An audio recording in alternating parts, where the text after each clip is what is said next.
Assalamu alaikum dear students, I am Mutahar, your English language teacher. Today we are going to talk about directed writing.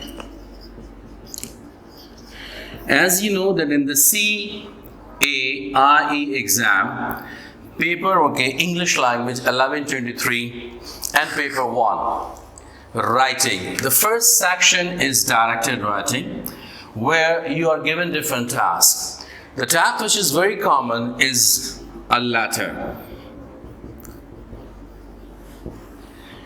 If you're lucky to have a letter as the assigned task in section 1 of paper 1 directed writing, then you must know that each task of directed writing is of 30 marks.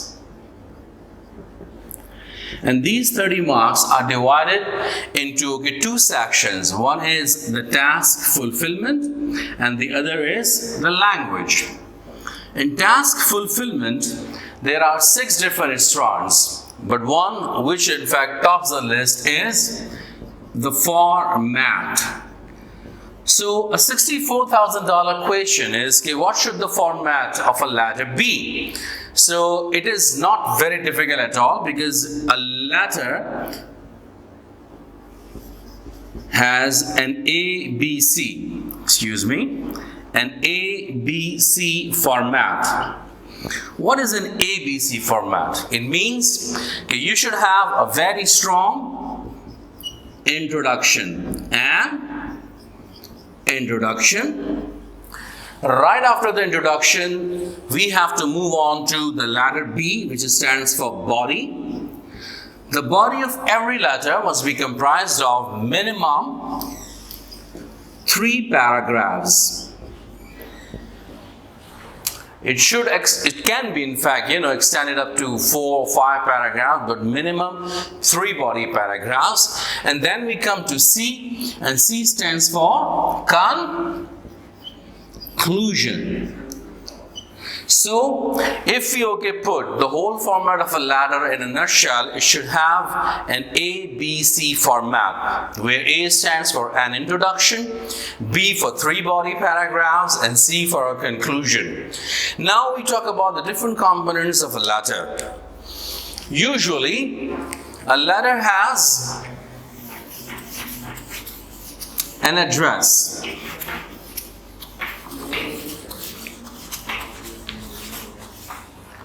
Alright, the first component of a letter is the sender's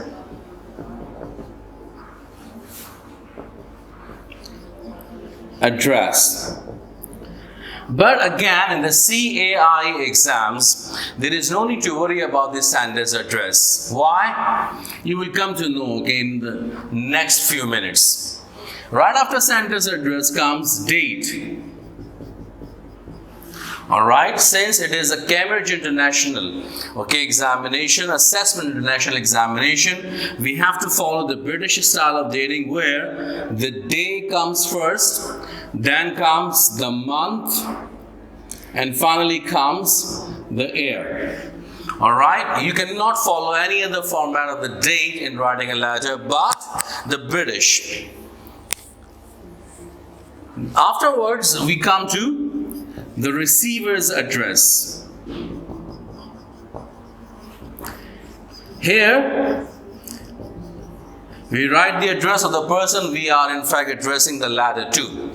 But like I said, we don't have to worry about these 3 first components of a letter in the Cambridge Assessment International Examination. The reason is, in the task you are directed to start your letter with dear, sir, or madam, or whatsoever the salutation is, which means that the examiner does not demand the first 3 components of the letter. So directly we have to start our letter with the salutation, dear sir or madam.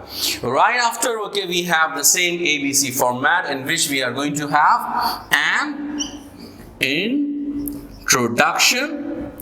Then we are going to have the body, which should be comprised of 3 paras, and finally there should be a conclusion.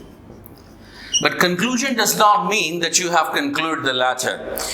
If you read the question of the past paper, you would come to know that there is a demand of the examiner to remember providing a suitable ending.